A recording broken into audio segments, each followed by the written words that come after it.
Hallo alle zusammen, ich sag mal, willkommen zu dem nächsten Video. Heute werden wir über die deutschen Artikel sprechen. Naja, es gibt einige Schwierigkeiten mit den Artikeln, aber sehen wir mal, wie das heute läuft. Well, I want to welcome you back. Thank you for coming. Thank you for watching this video. Today, we're going to talk about the German article.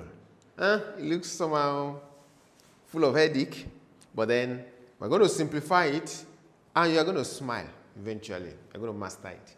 So we go straight to the German article. The article. So we start from the two types of articles that we have in German. The first one is bestimmte Artikel. The second one is unbestimmte Artikel. We have the same in English too.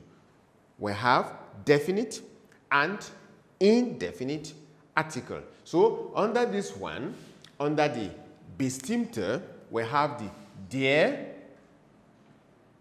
die, and then das. So those are the definite articles. And then under the unbestimmte, we have the ein. Of course, we have also the eine. Okay? And those are just examples of the indefinite article. In English, the demarcation between definite and indefinite is definite are definite, indefinite are indefinite. What do you mean by that?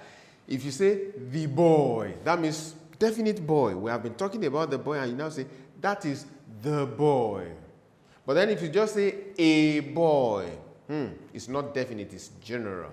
So the same thing in German, we have for definite article, we have der, die, das, definite. And then for indefinite, we have ein, and then we have eine. So we go straight, we want to work on the definite article first, and later we talked about the indefinite article. And we have a table here describing to us different kinds of form the definite articles take depending on the case. In German, we have what we call cases. So we have nominative case, accusative case, dative case, and then the genitive case. These are the four cases, and this is the area some people will get to and say, I'm no more interested in German again. Very simple. It's not a problem. We're going to simplify it now. So remember, we said there is masculine, there is feminine, there is neuter, and then we have the plural. Okay? And then we have all these cases. But the first question is, what are even these cases? What are they all about? We're going to take the first one, nominative. We're going to work on this one now, nominative. What is a nominative case? And then I give you two examples here. Ade schläft. Remember, this is the verb schlafen, to sleep. Ade schläft.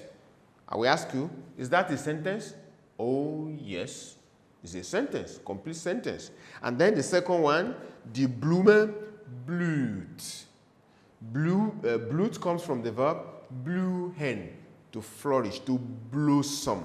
So, and Blume simply means flower. So, the flower blooms or blossoms. Now, I will ask you again, is this a sentence? Of course, the answer is yes. Why is the first one a sentence? Because it has a subject and it has a predicate, a verb. So I'll say a verb. Without the verb, the sentence will be useless. We just say ade, ade, ade. It has no meaning. So we have the subject and the verb. And the two come together to form a sentence. If the subject is also not there, okay, it's also problematic. But the two are stable when you say Ade schläft. The second one too, we see that it's a sentence. We have agreed it's a sentence, but then we have the verb here. And then we have the Blume, the flower, which is the subject. The question now is, in the first example, who is sleeping? Remember this is Ade sleeps. And the question now is, who is sleeping? The answer is Ade. The second one, the Blume blüht, the flower blossoms. What is blossoming? Of course, is the flower. So the question is, who and what? So I'm going to write those two questions in German. The first one is wer. The second one is was. That is, who is sleeping? And the answer is wer schläft? Ade. Was blüht? Die Blume. Now, the answer to these two questions are in the nominative. That means the performer of the action here is in the nominative case. Ade must be in the nominative case. The Blumen must be in the nominative case because those are the performer or the performers of the action. So anything that is performing the action in a sentence is in the nominative case. So that settles the nominative here. Of course, as it is in nominative, it could be masculine, it could be feminine, it could be neuter, it could be plural.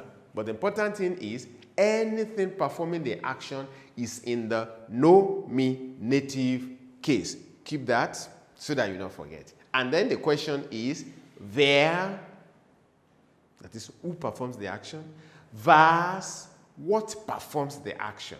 And your answer will be Ade, nominative case.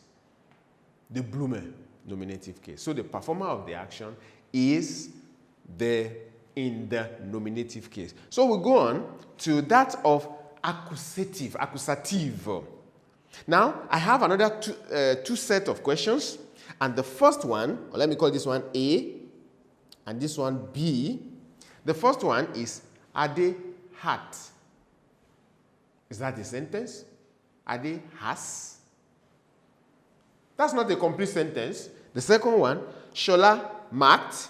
Of course, you remember this is the verb machen, to do. Shola macht. Shola does. Is that a sentence?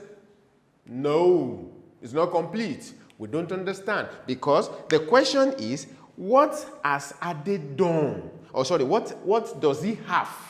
Ade has what? What does he have? And then Shola macht, Shola does something. What is he doing? And now, let's look for the other part of the sentence so that we can complete the sentence so that we'll be able to understand the accusative case. Ade had, what does Ade have now? Let's say Ade has,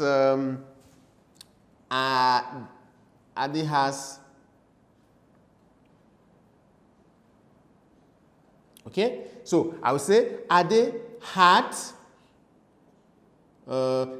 einen Freund, but I want to make use of one of these. Ade had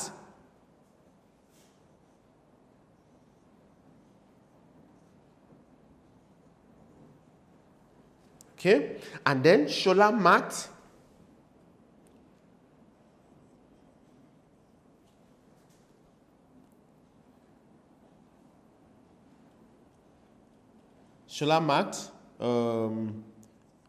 den Kurs.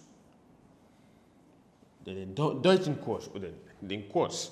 Okay, now we have something that Ade is having, something that Shola is doing.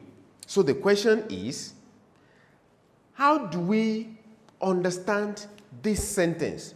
We see that Ade has the table. There's a particular table we have been talking about. Remember, we're talking of definite article. There's a particular table we have been talking about. And at the end of the day, we discover that it belongs to Ade. So, Ade hat den Tisch. Shola macht den Kurs. Shola is doing the course. Now we have, as we said up here, subject, verb, object. The object of this verb must be in the accusative case. The object of the verb must be in the accusative case. And now look at what has happened here down there. We have din, din. The question is, why din, din? Tish is masculine. Tish is singular. Tish is in the accusative case. So we go back to our table. Remember, masculine, singular, accusative. Masculine, singular, accusative. What do you see here? And that's why we have the din there. Masculine, singular, accusative, because it's the object of this verb. Direct object of that verb. So because of that, it's in the accusative case. So we have nominative case, performer of the action, yeah?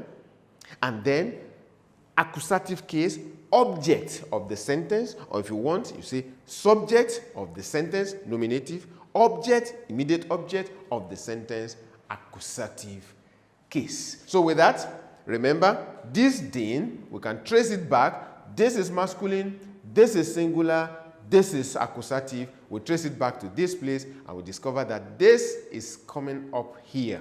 And we are still going to give more examples to prove that. But then let's go first to that of dative, so that we'll be able to explain more.